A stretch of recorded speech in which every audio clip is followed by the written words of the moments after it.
I'm one of those people, like if somebody comes in late in a theater, I don't know who they are, I feel bad for them. So I lean over and tell them, you know, the mistress was killed at the beginning of the movie, you know.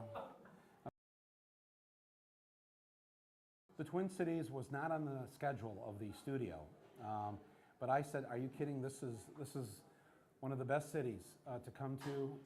This is a city that loves film.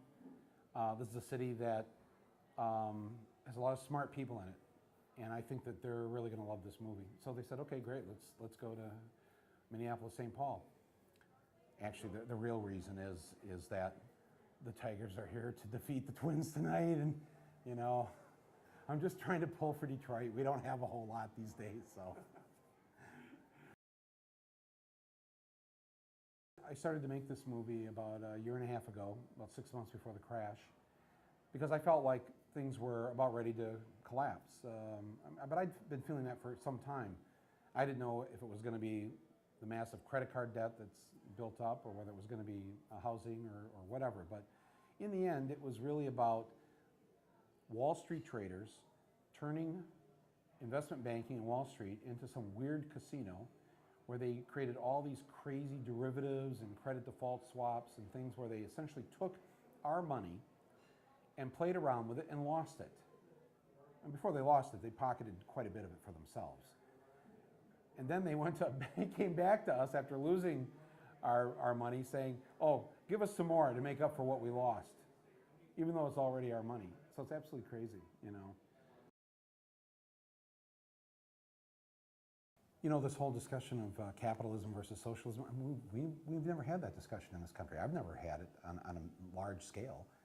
And then one day, Barack Obama, campaigning for president, runs into Joe the plumber and tells him that he thinks that we should spread the wealth around. And that started it off. And first they start talking about socialism being evil, and he's evil because he's a socialist. And then a few weeks later, the crash happened. And then the capitalists start defending capitalism. So now we're using these words in a way that we've never used them before.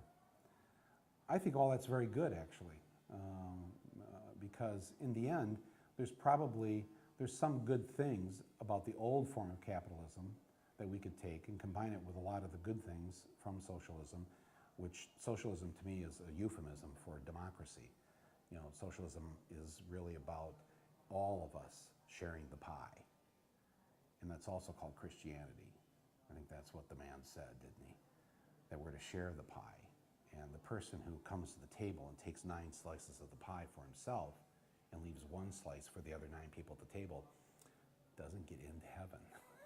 So if we just went back to our democratic Christian values that we have in this country, and it's not just Christianity, it's Judaism, it's Islam, it's Buddhism, all the great religions say this, that we're to share and we're to take care of each other, and we're especially to take care of the poor.